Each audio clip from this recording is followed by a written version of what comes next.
A day in my life dito sa New Zealand. For today's video mga guys ay andito pala ako ngayon sa peony na mga bulaklak namin dito sa likod. So ang nilagay ko dyan guys, itong pinagkatingan namin ng damo sa front yard namin.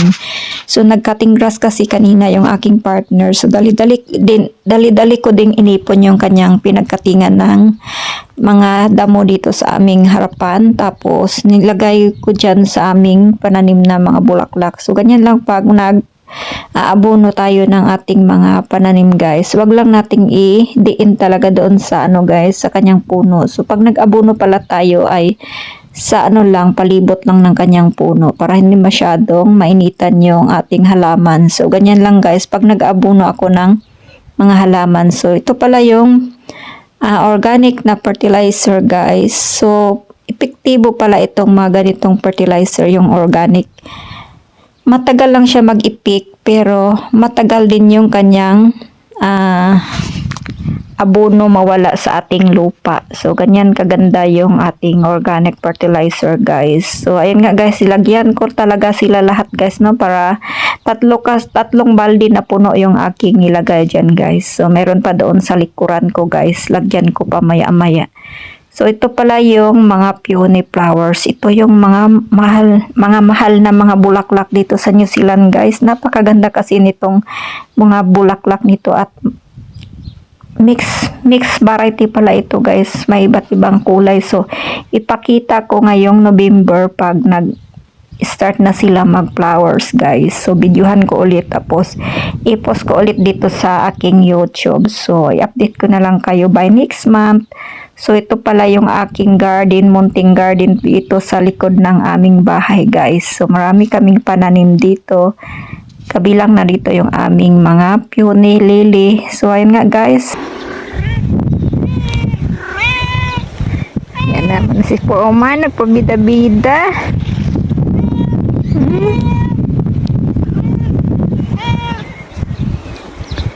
So ayan nga guys, linisan ko na last week tapos sumibol na naman itong maraming damo. Hindi talaga mapigilan itong mga damo dito guys. So ayan yung aming peony, last year namin to tinanim. At ito naman is 3 years ago nang tinanim. Ayan.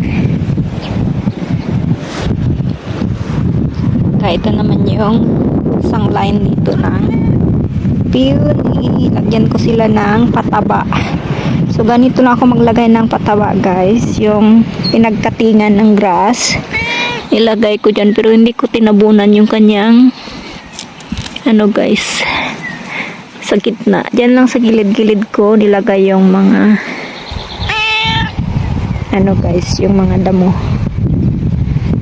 So ayan, ang bilis nilang tumaba guys. Part niyan yung gawin nyo. Ganito lang gawin nyo para mabilis tumaba yung inyong halaman. Lagyan nyo na ang mga damo na pinagtabasan ng damo. So ayan si Puma. Si Puma. Ito yung aming peony garden at the backyard. Ganyan lang guys. Ngayon guys, andito na naman ako sa front yard namin maglinis ng aming peony or lily flower. Nakamix na dito yung mga flowers namin sa harapan guys. May lily at may peony o pini. So ayan nga guys, nilinisan ko na naman dito sa harapan kasi nga tapos na ako naglinis sa likod ng mga peony. Tapos nilagyan ko na rin ng pampataba. So dito na naman tayo sa harapan guys, maglinis na naman ako dito ng garden. Ang lapad talaga ng aming mga garden na bulaklak. Malapit na kasi magbulaklak itong mga peony ko kaya dali-dali kong nilinis. So ito pala si Puma na pusa namin dito.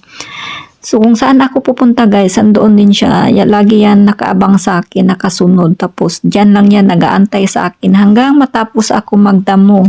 So dyan lang siya talaga sa gilid guys. So binabantayan niya lang ako pag hindi ako sa kneading pad, yung green guys. Tawag dyan ay kneading pad. Siya din ang upo-upo. So ayun na nga guys, dyan na naman si Puma sa akin nag-aantay. So habang nagdadamo ako dito, dyan din siya sa tabi ko na nakaantay, nakaabang sa akin yan lagi na pusa guys. Kung saan ako andoon din siya. Kung hindi ako tapos sa aking garden, andyan din siya nakaabang. Pagtapos na ako guys, uuwi na din siya. So ganyan kabait itong pusa na si Puma.